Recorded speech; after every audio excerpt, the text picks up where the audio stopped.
खुलुमबाय स्टुडिअ दं आं राजीब बसुमतारी आरो बे समाव फोरमायनांगोन दि बावखुंग्रि फोरबोआ दिनैनिफ्राय जागायजेनबाय थामहिनबा दिनैनिफ्राय जागायनानै 14 एप्रिलसिम बे हाबाफारिया गाजा गोमजायै खुंफुंजानो थाखाय थांगासिनो दं आरो बे बावखुंग्रि फोरबोआ बर' हारिजों मा सोमोन्दो दं बे बावखुंग्रि फोरबोआ बर'नि जारिमिनजों माबोरै सोमोन्दो दं मा जाहोनाव बिटिआर सरकारनिफ्राय बे हाबाफारिखौ गाजा गोमजायै गोसो गोरबो होनानै फालिनाय जादों मख'नांगोन दि एबा बावखुंग्रि फोरबोखौ माब्लानिफ्राय फालिजेननाय जादों होनना बुङोब्ला एबा सरकारनिफ्राय बिटिआर सरकार एबा बिटिसि सरकारनिफ्राय माब्लानिफ्राय फालिनाय जादों होनना बुङोब्ला मख'नांगोन दि बिटिसिनि बारग' गाहाय मावफुं सोद्रोमा हाग्रामा महिलारि बिथाङा थांनाय 2013निफ्रायनो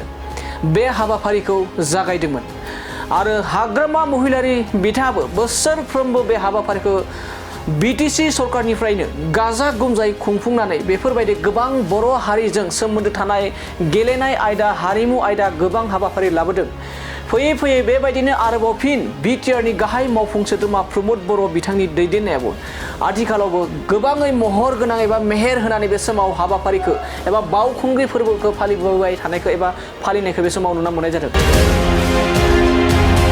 आरो बे बावखुंग्रि फोरबोनि आबुं जारिमिनखौनो बुंथिनानै होदों दिनै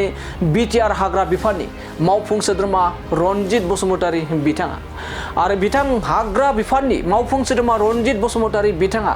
बिबार बावजेननायजों लोगोसे गोबां मानि हाबाफारिखौ बिथाङा बेखेवना होनायजों लोगोसे दिनैनि बे बावखुंग्रि फोरबोनि गुबै जारिमिन बर' हारिजों माबोरै जारिमिन गोनां एबा सोमोन्दो दङ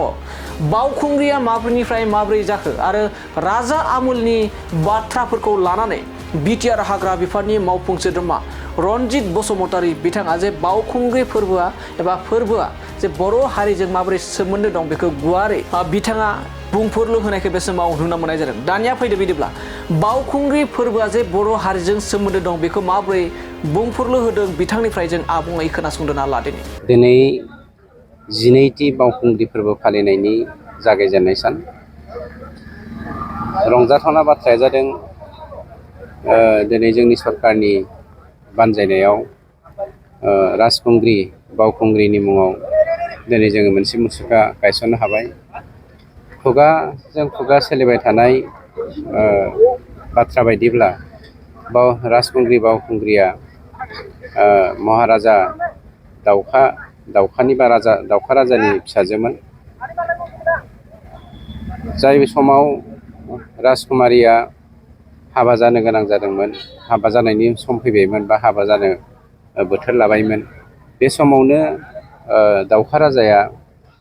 गुबुन मोनसे रायजोनि राजाजों दावहा नांनो गोनां जादोंमोन आरो बे दावहायाव राजखुंगुरा बावखुंग्रिजों हाबा जानो गोनां राजखुंगुरा दावहायाव थांदोंमोन आरो बेखौ दैदेनदोंमोन नाथाय आनफर्चुनेटलि राजखुंगुरा दावहायाव जिउ गोमानो गोनां जायो बावनो गोनां जायो गावखौ हादोरनि थाखाय बेनिफ्राय जेब्ला बे खबरखौ राजखुंग्रि बावखुंग्रिनि खोमायाव हाबफैयो बे हिदिनखालि 14 थारिखमोन इंराजिनि 14 थारिख होननानै बुंगोन जोङो बेनिफ्राय बर'नि जोङो गोदान बोसोरनि जागायजेननाय बे जागायसननाय समाव बावखुंग्रिया बर' हारिनि थाखाय गोजोन आब्रुथिनि थाखाय सान्थिनि थाखाय आरो बर' हारिनि रायजो राजा हादोरनि जौगाथायनि थाखाय हजों हाजोआव गाखोनानै बियो आर'ज खालामबाय थादोंमोन दुखुजों फिसाय जागोन राजखुंगुरा थैनायखौ खोनानानै दुखुजों बिथांजोआ गावखौनो आर'ज खालामै खालामै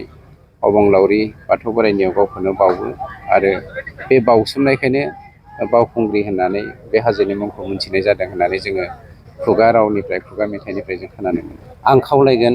आंनि बेक्तिगत जानानै बियो मोनसे गोथार फोरबो जाय बर' राजखुंग्रिया बर' हारिनि थाखाय जेब्लायबो बर' हारिनि गोजोन आब्रुथिनि थाखाय जौगानायनि थाखाय हादोरनि उदांस्रिनि सुथुरनिफ्राय उदांस्रि मोननायनि थाखाय बा सुथुरनि आखाइनिफ्राय हादोरखौ रैखाथि होनायनि थाखाय आर'ज गाबबाय थायोमोन बेफोरबायदि गोथार हाबाफारियाव बा सासे राजखुंग्रिनि गोथार थैनाय थावनियावहाय जोङो गोथार गोसोजों फैनांगौ खिन्थु माखासे मानसिया बेयाव जाग्लुं लुंग्लुं खालामफैनो नागिरो बेफोरनिफ्राय जानगारनांगौ फै जों लैहोर लैहोर बाहागो लानि हारिखौ सिबिनायनि मुङाव गेदेमाफोरखौ सिबिनायनि मुङाव मान बावनायनि मुङाव नाथाय जाग्लुं लोंलोंजों नङा।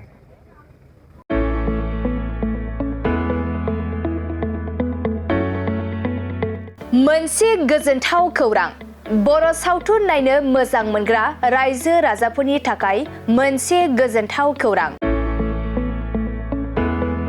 खम बेसेननि गेजेरजोंनो नोंथाङा नायनो हागोन बर'नि गासै गोजाम गोदान सावथुनफोरखौ।